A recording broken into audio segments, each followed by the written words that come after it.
Ini dia anak-anak ayam kita yang pasca kita pedot ya. Tentu dia ini semua perlu kita rawat, kita perhatikan rawatannya hariannya. Makanya hari ini kita sharing, akan kita bagi informasinya.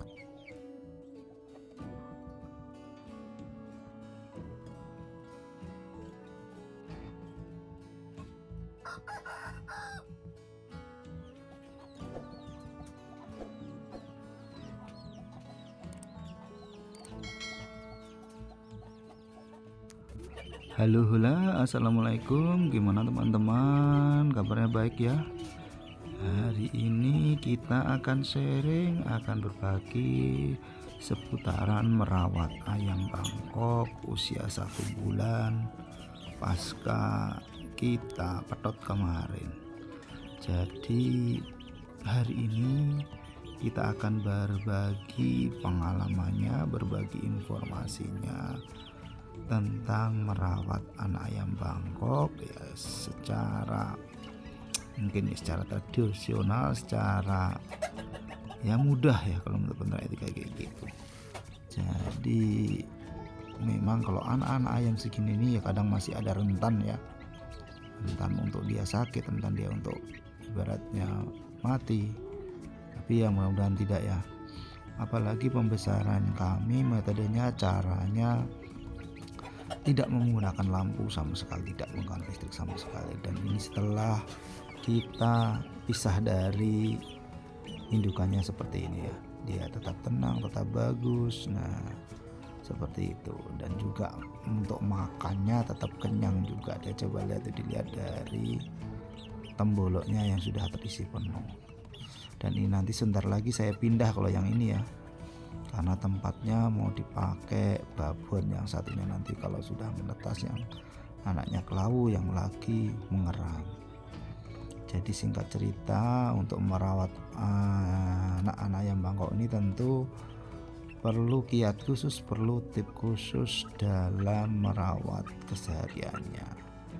Dan ini tentu cara kami ya, cara peternak etika. Dijamin kalau sudah usia segini, insya Allah kalau kita rawatannya betul-betul ya, ayamnya sehat-sehat, bagus-bagus dan cepat besar.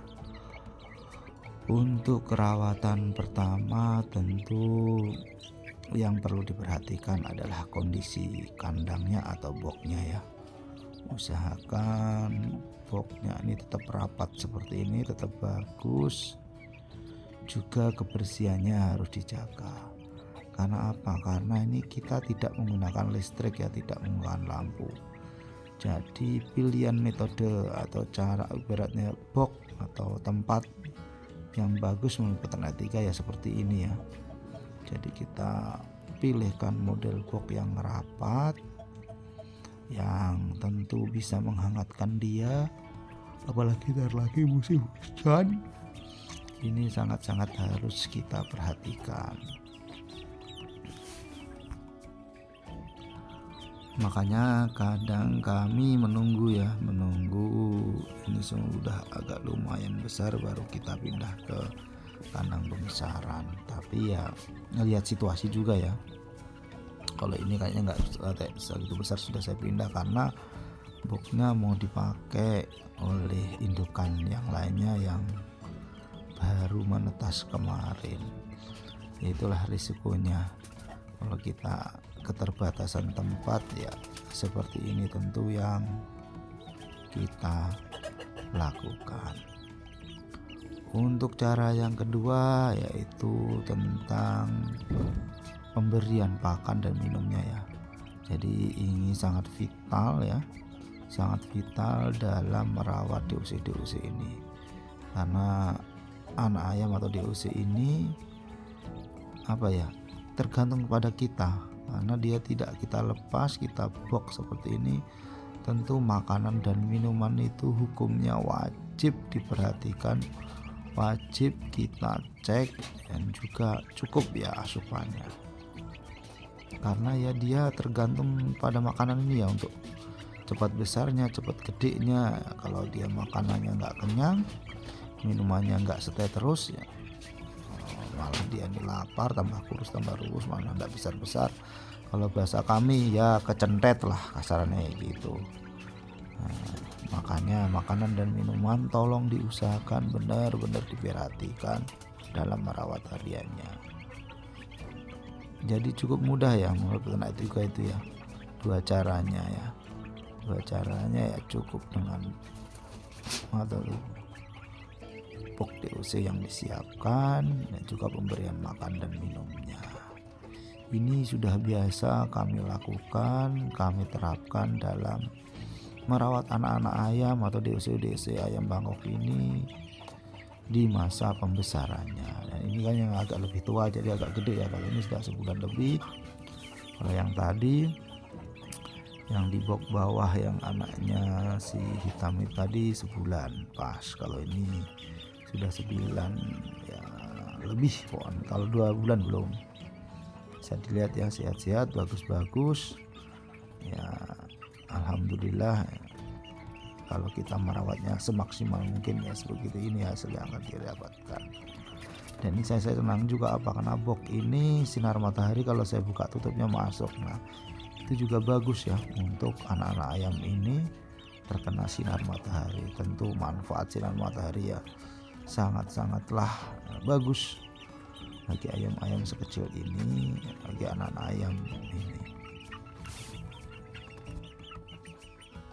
Untuk pemberian pakannya normal saja ya, seperti biasanya ya, pagi dan sore ya. Tapi ya tetap kita perhatikan ya takarannya, kita perhatikan ukurannya, seberapa dia biasanya mengonsumsi. Tapi biasanya kalau peternak 3 kami dulu ini masih pakai pur ya, saya pakai 511 masian dalam hariannya, nggak apa-apa. Walaupun dia sudah kita pisah sama induknya tetap pakai pur. Karena apa, saya tidak mau tiba-tiba saya lepas dari pur nanti dia kaget malah nggak mau dengan pakan basah. Tapi juga sudah saya perkenalkan dengan pakan basah. Jadi ini tetap dia makannya pakai pur 511, juga pakanan basah saya kenalkan. Dan pemberian pakan basah biasanya setelah purnya habis baru saya kasih pakan basah, seperti itu. Begitulah cara merawat anak-anak ayam Bangkok di DOC ayam Bangkok kami ini ya, ala-ala peternak 3 ya. Jadi caranya cukup simpel, cukup sederhana, dan mudah-mudahan ini bermanfaat dan berguna. Kami rasa cukup untuk video kali ini. Wassalamualaikum warahmatullahi wabarakatuh. Salam peternak R3.